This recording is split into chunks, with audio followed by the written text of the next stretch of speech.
Here's some big breaking news coming in. Foreign Minister S. Jaishankar has just spoken in the parliament on the Russia-Ukraine crisis. Jaishankar says, and I quote, "We strongly condemn the killings that have taken place in Bucha and we support call for independent investigation."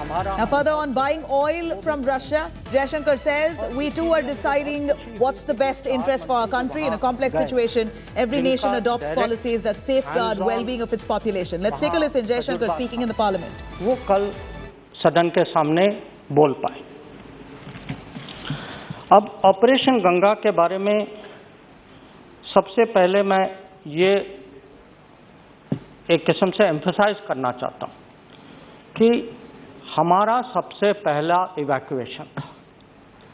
हमारे scale में आज तक किसी ने evacuation नहीं किया कि जो 20,000 लोग हमारे नागरिक जो आए और दूसरे लोग के नागरिक जो हम भारत वापस लाए, ये काम किसी और देश ने नहीं किया।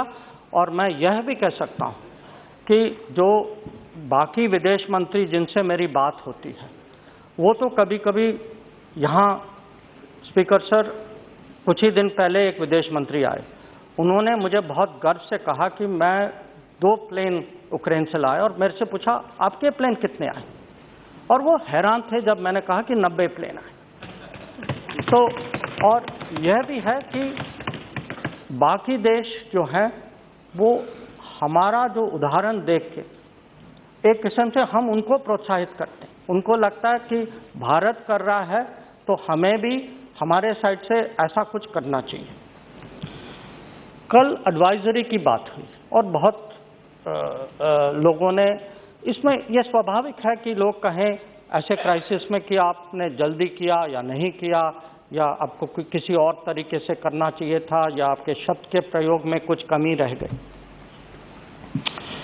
मैं हाउस को समझाना चाहता हूं कि अगर हमारी एडवाइजरी का प्रभाव कुछ नहीं होता या लोग इसको सीरियसली नहीं लेते, तो 4,000 हमारे नागरिक उस समय कॉन्फ्लिक्ट के पहले क्यों निकले?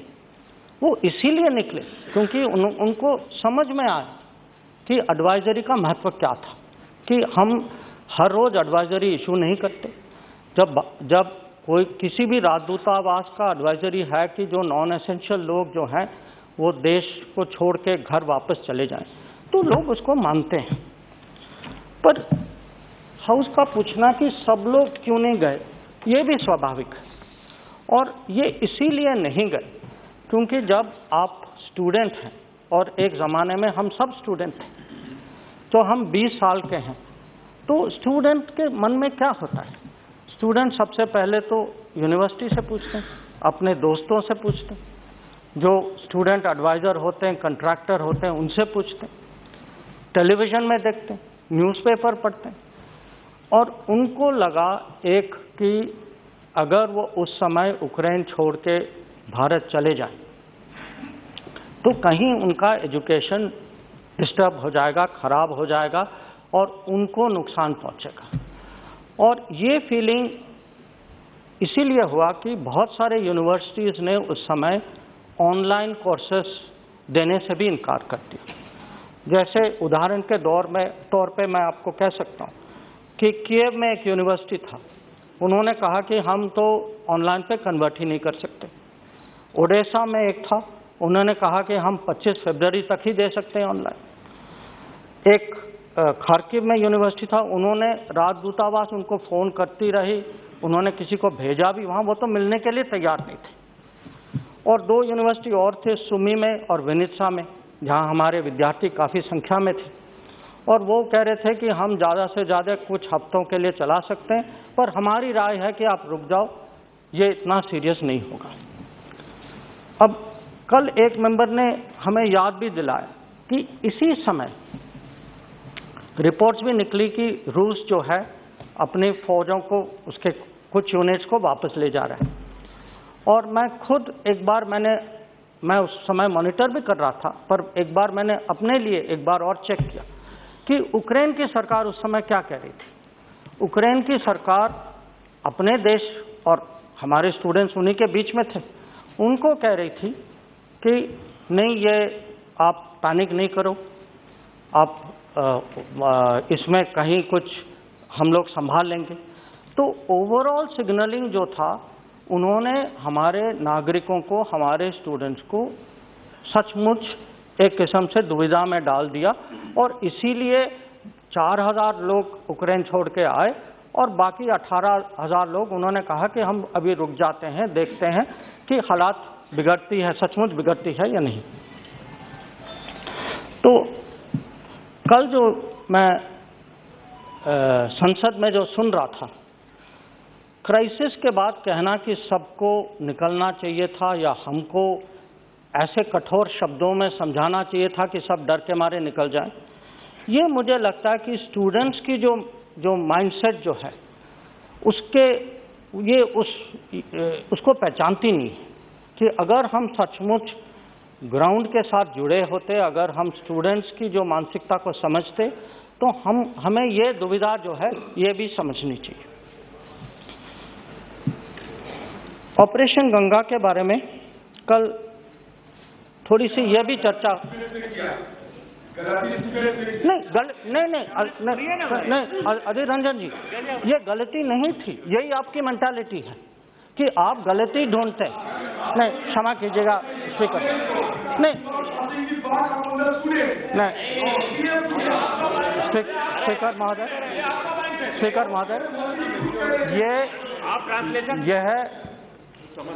यह साफ है कि ऐसे सिचुएशन में लोग जो हैं, 22,000 लोग एक निर्णय नहीं ले सकते कलेक्टिवली।